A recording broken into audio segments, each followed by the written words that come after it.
Welcome to session 3. Today I have my Parasaurolophus cup.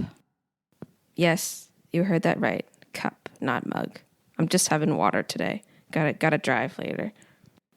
My hope for today is to give you a small introduction into Western astrology, explaining what an astrology chart is and how it's structured. Today, I'm going to stay light on the actual symbolism of planets and signs and houses. My purposing for this is to have a helpful reference in order to orient yourself into an astrology chart and kind of start building some scaffolding to contain the knowledge of astrology. I think astrology works as a really profound, fascinating container to hold a lot of different perspectives. And that's what I want to try to set up for you today. If you want to explore some additional notes about the symbolism and you want to see some visual aids, I'll have some accompanying reference documents on my website, mariahherself.com. And without further ado, let's begin. Most people are aware of their sun sign. So they go, oh, I'm a Taurus, or I'm a Gemini, or I'm a Capricorn. What that's referring to is the zodiac sign that the sun could be seen in the sky in the month that you were born. Your sun sign is just one piece of an astrology chart. So what is an astrology chart? In the most simple terms that I can find, an astrology chart is a symbolic sky of a moment in time. You might be thinking, well, a moment in time, Mariah? What do you mean a moment in time? Well, fortunately or unfortunately, I mean just that. At the moment of something, the birth of something, whether that is a question, a business, or most what we focus on is natal astrology, so the moment that you were born. At the moment that you were born, wherever you were in the world, you could look up to the sky and you would look over onto the eastern horizon to see what zodiac sign was rising there. And that is what we would call the rising sign or the ascendant. On a piece of paper, you would draw a circle, and this circle would be a symbolic sky of everything above the horizon and everything below the horizon. We would divide that circle into 12 pie pieces called houses, and each house would represent an area of your life. These areas of your life, these houses, are interrelated and interdependent. We would enter into the astrology chart on the left-hand side, which is representing the eastern horizon. So we enter in at the rising sign, and we move counterclockwise through the houses. The first house, where your rising sign is the house that governs your identity and your selfhood. The second house is related to your physical material possessions and your livelihood. The third house is related to siblings, your neighborhood, and communication. The fourth house is the most private part of the chart. This relates to your parents, your ancestry, and your home. This is where your roots are. The fifth house is children. It's procreation, it's recreation, it's hobbies, pleasure, joy, creativity. The sixth house is health, illness, pets, and day-to-day routines. It's also mentorship and skills that we acquire. The seventh house is opposite your rising sign. It's related to the other. It's related to marriage and business partnerships and contracts. The eighth house is the house of transformation, birth, death. It's the realm of the unconscious. It's also taxes, inheritance, and other people's money. The ninth house is the house of higher education and learning. It's about philosophy and religion, foreign cultures, and long-distance travel. It's also related with publishing. The 10th house is the most public place in your chart. This governs your fame and reputation. It's the house of enterprise. The 11th house is friends, organizations, groups. It's plans and hopes for the future. And we complete our circle at the 12th house, which is a house of the unseen. It's the house of suffering, confinement, grief, and spirituality. It's the place of whatever it is that we are before here, before now. So we have this circle, this symbolic sky, divided into 12 houses or areas of life. Overlaid on top of those, we lay each of the 12 zodiac signs in their sequential order, beginning with the rising sign. And remember, as we look through an astrology chart, we enter at the rising sign and we move counterclockwise through the circle. Now here I'd like to pause for a moment. There are many different house systems, which means that there's different ways of dividing up the pie pieces within an astrology chart. And this happens because we are drawing a symbolic sky. We're trying to capture this thing that is literally all around us, and we're trying to make it fit on this little drawing that we're doing. And this means that we have to make some decisions about how we are going to record space and the passage of time. And this has resulted in a lot of different house systems. There's a lot of different ways of trying to do this. The two most common that you'll see is whole signs and Placidus. I work mostly from whole signs, and then I use Placidus as a secondary method for myself. So I'm going to speak to you from the whole signs perspective simply because that's what I work with most of the time. Whole signs works by each of the 12 houses being divided equally into 30 degrees. And then each of the 12 zodiac signs gets a whole house completely to itself.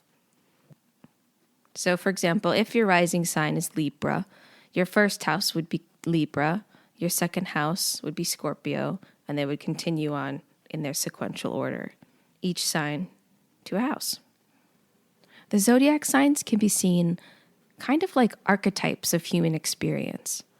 And so that means that there's 12 different archetypes, and each one is flavoring an area of your life with its own unique style. So now that we've created our structure, we can add in the planets. The planets are the active forces within a chart. So we can draw them wherever they fall in the sky, above the horizon and below the horizon. We'll draw them in our astrology chart, and they will fall into houses and signs. So now we have these active forces at play in areas of our life that are taking on a unique flavor.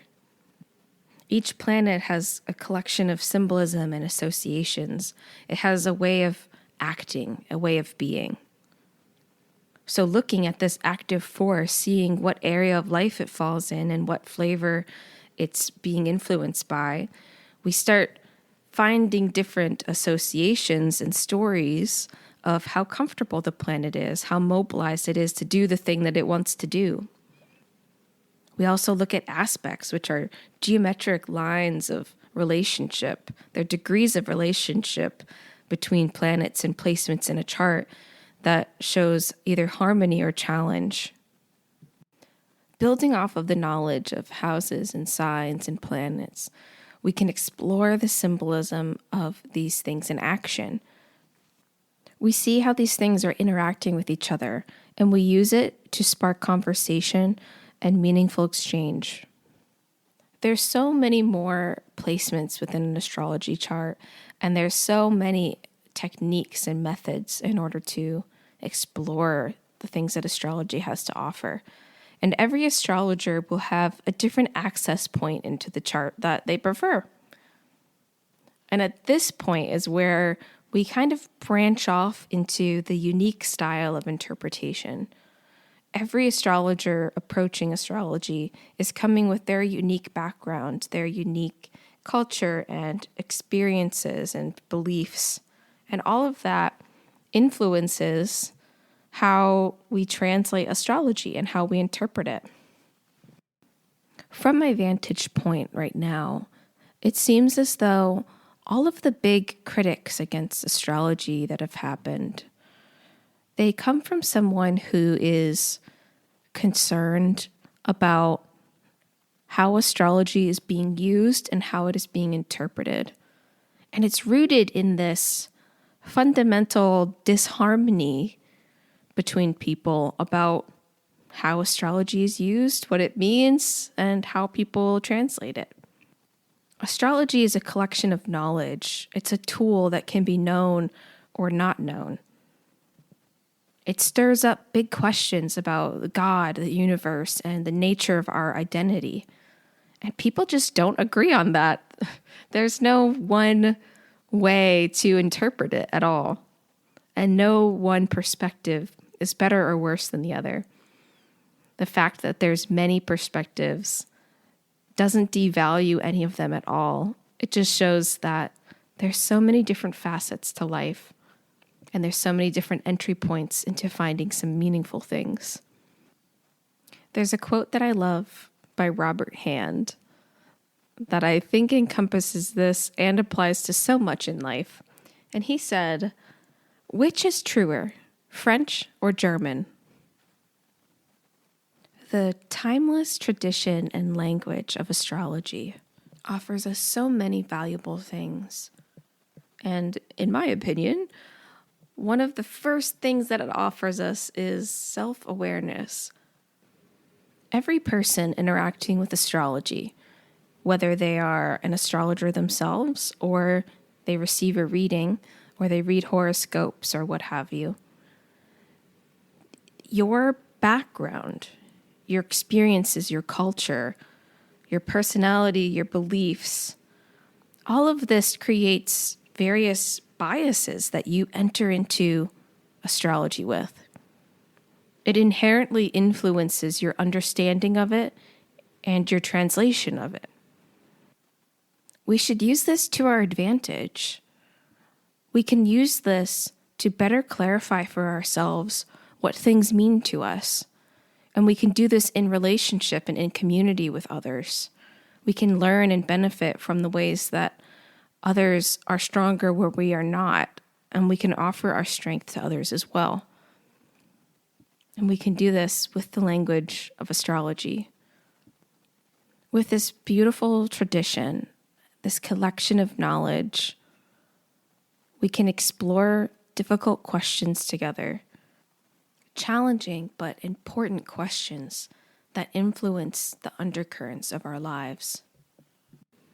Living in this time with so much information, so much data and knowledge, I think it's important to remember to make space to wonder and consider what it means to us. What will you do with this newfound knowledge?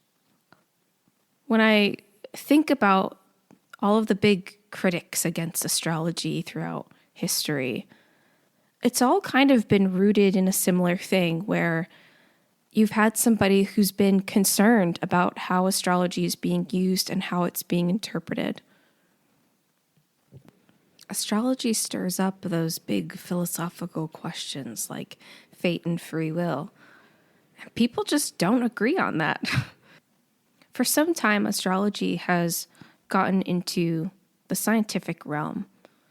And I love that this has happened, and I think that there's so much to glean from it. Because there is an objective piece to astrology where we can see planets in the sky moving and doing these patterns. But the thought that keeps coming to my mind is that from my vantage point right here and now, I can't see how we can remove the subjective piece from the practice of astrology. And yet, I don't think that devalues it. I find astrology to be incredibly valuable. It's amazing that these symbols and these techniques have this ability to give us such profound insight in a predictable way, in unique case after unique case. My hope is that collectively we can become a bit more aware of the underlying symbolism and structure of astrology. I wonder what would happen if we stopped trying to make astrology fit inside of science or fit inside of religion or fit inside of psychology, but instead used it as a container to conceptualize and discuss all of those things and more. A pulse that I'm picking up on in our collective culture is this desire to have a more meaningful lived experience. We're looking for things that feel real. So many people live their lives in a hurry. They've forgotten how to sit down, and they've forgotten how to listen to themselves, and they've forgotten how to look up and look out, and equally, they've forgotten how to look inward. Beneath the surface of our busy lives are these deep, soulful currents, these really true things about ourselves, these true things about being a human being that I think that we're craving to listen to again. We've forgotten what that has to share for us. And we've forgotten that those deep currents are the very things that are moving us along. And it's the stuff it's the power behind our decisions. I want us to reclaim our right to wonder.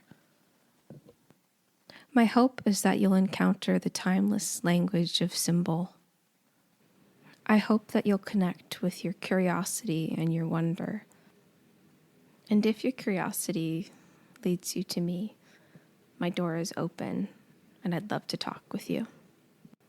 I use a lot of different methods and a lot of perspectives to interpret this poetic astronomy. My goal is always to connect with you where you are, to bring you into the language of astrology for us to explore together. Where I'm coming from as an astrologer is influenced by many things. A fascination with the rhythms and cycles of nature. A personal value prizing self-cultivation and self-awareness. My perspective with astrology uses language to express astrology that can bend all the way from deeply spiritual to purely experimental. I love metaphor and story. I find beauty and meaning in the seemingly random and mundane aspects of life. I see each person as whole, unique, and evolving. One of those ways is with astrology. Thank you for joining me today. My cup is empty and my heart is full. I thought it would be fun to try a call-in sort of section. So on my website, there's a share your thoughts page, and you can ask a question that I will try to answer for a little Q&A moment on the podcast. So if you have a question about astrology or feng shui or numerology or something like that, you can write in with your question, and I would love to hear from you. Thank you again for joining. And until next time, be well.